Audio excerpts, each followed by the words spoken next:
আসসালামু আলাইকুম রহমতুল্লাহ। আশা করি আপনারা বন্ধু সকলে ভালো আছেন। এখন বর্তমানে আমি আপনাদের দেখাবো পদ্মা সেতুর যে টোলটা। পদ্মা সেতুর টোলটা আমরা এখনই পার হয়ে যাব। তারপরে দেখাবো যে আপনাদের যেটা অনেকে দেখছেন, অনেকে হয়তো দেখেন নাই, অনেকেই টিভিতে বহুবার দেখেছেন যে আমাদের যেই স্বপ্নের পদ্মা সেতু।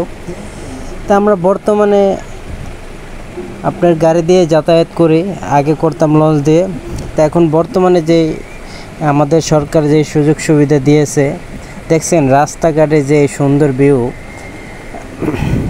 আপনার দেখলে অবশ্য মন ভরে যাবে।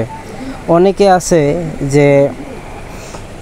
যে লঞ্চ দিয়ে যাইতে ভালো লাগে, কিন্তু আমাদের বর্তমানে যে সুযোগ সুবিধা, আমাদের অবশ্য গাড়িতে যাইতেই ভালো লাগে। বর্তমানে চারিদিকে কত সুন্দর সবুজ ছায়া। আর এখন আমি আপনাদের আর কিছুক্ষণ পর যে পদ্মা সেতুর সেখানে নিয়ে যাব, দেখতে পারবেন কত সুন্দর ভিউ। আর এই যে উপরে দেখতেছেন, এটা হলো ট্রেনের লাইন। পদ্মা সেতুর মাঝখানে যে ট্রেনের লাইন অবস্থিত রয়েছে, সেটা ওইটা। আর এখন বর্তমানে আমরা উঠতেছি আপনার পদ্মা সেতুর ঢাল দিয়ে, যে আমরা উঁচু জায়গা দিয়ে উঠতেছি। আস্তে আস্তে দেখতে পারবেন সুন্দর যে ভিউগুলো। আর চারিদিকের গাছগাছালি দেখে আরও সত্যি অনেক মন ছুঁয়ে যায়, যে মনে হয় যে আমাদের গ্রামের বাড়িতে মনে হয় অবশ্যই এসে পড়েছি। আস্তে আস্তে অবশ্যই আপনাদের দেখাবো যে নদীর যে ভিউটা, সেটা মানে সবচেয়ে হলো বড় জিনিস। নদীর যে ভিউটা, এই যে দেখেন কত সুন্দর একটা মসজিদ ব্রিজের সাইডে। অবশ্যই এটা বিক্রমপুরে অবস্থিত, মাওয়ার কাছাকাছি। আর এখন দেখেন এই যে নদীর যে সুন্দর একটা ভিউ, আপনার মনে হবে যে আপনি মনে হয় যে গাড়িতে আছেন, সেটা আপনার কখনো মনেই হবে না।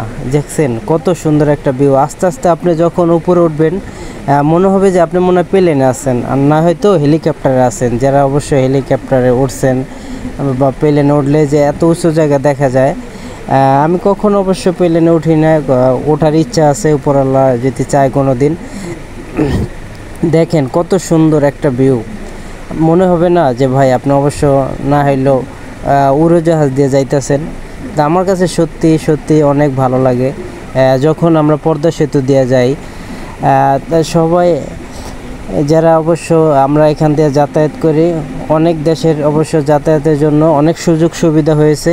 16টা দেশের সাথে অবশ্য সংযোগ হয়েছে এই ব্রিজটায়। দেখেন কত সুন্দর একটা ভিউ, সত্যি অসাধারণ। আমার মনটা সত্যি অনেক ভরে গেছে যখন এই রাস্তা দিয়ে যাই। সত্যি অনেক মনটা ভালো হয়ে যায় যে আমাদের গ্রামের বাড়িতে মনে আমরা অবশ্যই এসে পড়েছি। এই তো এসে পড়েছি, এখন বর্তমানে বেশি আর সময় লাগে না। অবশ্যই যারা ইউটিউব থেকে দেখবেন, আমার চ্যানেলটা অবশ্যই সাবস্ক্রাইব করে দিবেন। আর যারা আমার পেজ থেকে দেখবেন, অবশ্যই ভিডিওটা শেয়ার করে দিবেন। আসসালামু আলাইকুম।